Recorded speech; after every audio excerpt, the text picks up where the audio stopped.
Hi friends, welcome to Shakti's kitchen. எல்லாரும் நல்லா இருக்கீங்களா? இங்கே சென்னையில் வந்து 2 நாள் 3 நாளைக்கு ஒரு முறை மழை வந்துக்கிட்டே தான் இருக்குது. ஆனால் சிட்டிக்குள்ளேயான்னு பார்த்தா சிட்டிக்குள்ளே வந்து மழை இல்லையாம். என் ஃப்ரெண்ட் வந்து சொன்னா, "மழை இங்கெல்லாம் இல்ல சக்தி" அப்படின்னு சொன்னாங்க. ஸோ அப்போ இங்கே மட்டும் நம்ம அவுட்டரில் இருக்கிறதால இங்கே நல்லா மழை பெய்யுது. ஆ, நல்லா இருக்குங்க. கிளைமேட் வந்து ரொம்ப சூப்பரா இருக்கு. நம்ம சென்னை தானா அப்படின்ற ஒரு ஃபீல்லாம் இல்லாம, ஒரு எங்கேயோ ஹில் ஸ்டேஷன்ல இருக்க மாரி ஒரு ஃபீலு. பாருங்க மெத்தையே பாச பிடிச்சிருச்சு. 3 நாளைக்கு ஒரு முறை இப்ப மழை பெய்யறதால, அப்படியே பாச பிடிச்ச மாரி ஆயிடுச்சு. ஆனா சூப்பரா இருந்தது மழையில.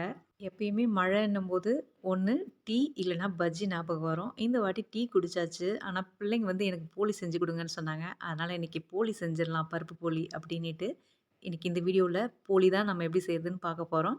வீடியோக்குள்ளே போகிறதுக்கு முன்னாடி ஒரு லைக் கொடுத்துருங்க. கண்டிப்பாக சப்ஸ்கிரைப் பண்ணுங்கள்.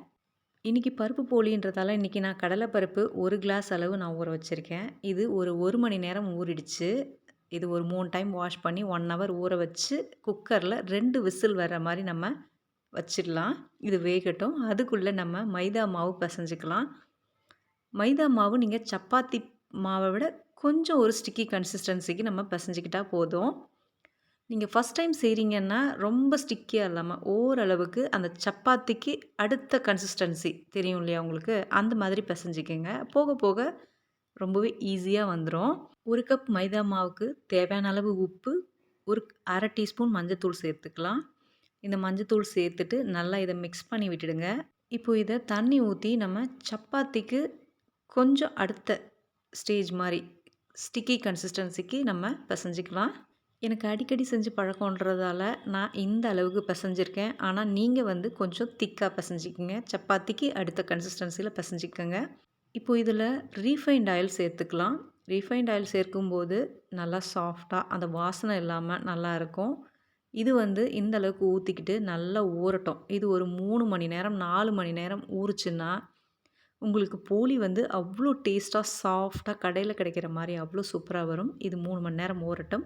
இப்போ நம்ம பருப்பு வெந்துருச்சு. பருப்பை நீங்கள் வெல்லம் போட்டும் ரெடி பண்ணிக்கலாம், இல்லை நாட்டு சக்கரை போட்டும் ரெடி பண்ணிக்கலாம், சக்கரை போட்டும் பண்ணிக்கலாம். நான் இன்றைக்கி நாட்டு சக்கரை போட்டு தான் பண்ண போகிறேன். இந்த அளவுக்கு வெந்திருக்கணும். இப்போ இது வெந்ததுமே 2 விசிலே நல்லா வெந்துருச்சு. வேகலைன்னா இன்னொரு விசில் விட்டுக்குங்க. இப்போ இதில் தண்ணியெல்லாம் வடித்து எடுத்துடலாம். தண்ணியை வடித்து எடுத்துட்டு பருப்பு மட்டும் நீங்கள் எடுத்துக்கோங்க. இப்போ ஒரு பேன் வச்சுக்கலாம் கேஸ் ஸ்டவ் மேலே. நாட்டு சக்கரை தேவையான அளவு சேர்த்துக்கலாம். உங்களுக்கு இனிப்பு எவ்வளோ தேவையோ அந்த அளவுக்கு மட்டும் நீங்கள் சேர்த்துக்கோங்க. இதில் ஒரு சிட்டிகை உப்பு சேர்த்து 1/2 கிளாஸ் தண்ணி ஊற்றி மெல்ட் பண்ணிக்கலாம். இப்போ இந்த பருப்பை நான் மிக்சியில் அரைச்சிட்டு வந்துடுறேன். பாருங்கள், இப்போ நாட்டு சக்கரை ஃபுல்லாக கரைஞ்சிருச்சு. நான் பாகுலாம் காய்ச்சவே இல்லை. அதில் 1/2 கிளாஸ் தண்ணி ஊற்றி அப்படியே மெல்ட் பண்ணி இந்த பருப்பு போட்டுக்கிட்டேன் அரைச்சி. இப்போ இதை நல்லா மிக்ஸ் பண்ணிக்கலாம். இந்த மாதிரி மிக்ஸ் பண்ணிவிட்டு இந்த பருப்பு கொஞ்சம் திக்காகிடும். இந்த டைமில் நம்ம என்ன பண்ணலாம், ஏலக்காவை மிக்சியில் அரைச்சி போட்டுக்கலாம். இந்த ஏலக்காய் கூட கொஞ்சம் சர்க்கரை சேர்த்து அரைக்கும்போது திப்பி திப்பியாக இல்லாமல் நல்லா நைஸாக அரைப்பட்டு வரும். இதையும் அரைச்சி நம்ம இதோடு சேர்த்துக்கலாம். பாருங்கள், நல்ல திக்னஸ் ஆகிடுச்சு. பபுள் வருது இல்லையா? இப்போ இந்த ஸ்டேஜில் இதையும் சேர்த்து நல்லா மிக்ஸ் பண்ணி இன்னும் கொஞ்சம் கெட்டிப்படட்டும்.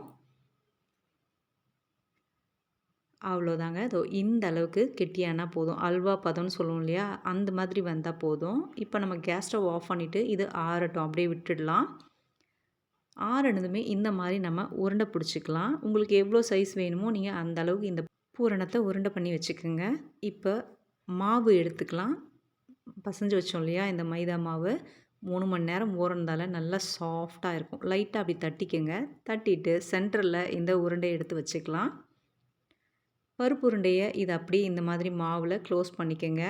நீங்கள் இன்னும் கொஞ்சம் திக்காகவே நீங்கள் மாவு ரெடி பண்ணிக்கோங்க. அப்போ தான் உங்களுக்கு நல்லா வரும். போக போக இந்த மாதிரி நல்லா சுலபமாக உங்களுக்கு ஈஸியாக வந்துடும். ஒரு டைம் 2 டைம் அவ்வளோதான். 3வது டைம்லாம் பக்காவாக உங்களுக்கு வந்துடும். மீதி எக்ஸஸ் மாவை எடுத்து போட்டுட்டு நம்ம இப்போ தட்ட ஆரம்பிச்சிடலாம். அப்படியே கையிலேயே தட்டலாம். ரொம்ப சாஃப்டாக இருக்கும். ரொம்பவே ஈஸியாக அப்படி இப்படி தட்டி போட்டு சுட்டு எடுத்துடலாங்க. ஒரு போளி ரூ. 20 விற்கிது. உங்கள் பக்கம் எவ்வளோ விற்கிதுன்னு சொல்லுங்கள். என்னதான் இருந்தாலும் நம்ம வீட்டில் செய்கிற மாதிரி ஒரு ஆரோக்கியமாக கிடைக்குமா அப்படின்னு பார்த்தா கண்டிப்பாக அங்கே வந்து ஒரு கொஷின் மார்க் நிற்கும். ஸோ அதனால் நம்ம முடிஞ்ச அளவுக்கு நம்மளால் முடிஞ்சது செய்ய ஆரம்பிக்கணும். செய்ய ஆரம்பிச்சிங்கன்னா எதுவுமே முடியாதுன்னு ஆகாது. ரொம்ப சுலபமாக ஆகிடும் பலகாரம்லாம் செய்கிறதுக்கு. அவ்வளோதாங்க. இப்போ இந்த மாதிரி தட்டியாச்சு. போலி எப்போவுமே வாழை இலை இல்லைனா பேப்பர் இலையில தான் தட்டணும். பிளாஸ்டிக் கவரில் தட்டினீங்கன்னா இந்த தோசைக்கல்ல போடும்போது பிச்சுக்கும். அதனால் தயவுசெய்து வாழை இலையில தட்டுங்க. போட்டு உடனே எடுக்காதீங்க. சும்மா ஒரு 1 நிமிஷம் பொறுத்து எடுங்க. அப்போ தான் அது மேலே வந்து அந்த மைதா ஒட்டாமல் வரும். இப்போது இது திருப்பி போட்டுக்கலாம். சுற்றி நெய் விட்டுக்குங்க. நான் அப்படியே தேய்ச்சிக்கிறேன் நெய். அவ்வளோதாங்க. இந்த மாதிரி 2 பக்கமும் நல்லா சுட்டு எடுத்தோன்னா, இந்த மழைக்கு அருமையான சுட சுட போலி. இனி பிள்ளைங்கள கண்ட்ரோல் பண்ணவே தேவையில்ல. எவ்வளோ வேணுமோ சாப்பிடட்டும்னு நம்ம பாட்ட சுட்டு கொடுக்கலாம். நம்மளும் சாப்பிட்டு என்ஜாய் பண்ணலாங்க. அருமையான பருப்பு போலி தயார். கண்டிப்பாக நீங்களும் ட்ரை பண்ணி பாருங்கள். ரொம்பவே ஈஸியானது தான் இது. ஓகே ஃப்ரெண்ட்ஸ், இந்த வீடியோ உங்களுக்கு பிடிச்சிருக்கும்னு நான் நம்புகிறேன். இந்த வீடியோ உங்களுக்கு பிடிச்சிருந்தா லைக் பண்ணுங்கள், ஷேர் பண்ணுங்கள், சப்ஸ்கிரைப் பண்ணுங்கள். Thank you so much. Thanks a lots your love and support.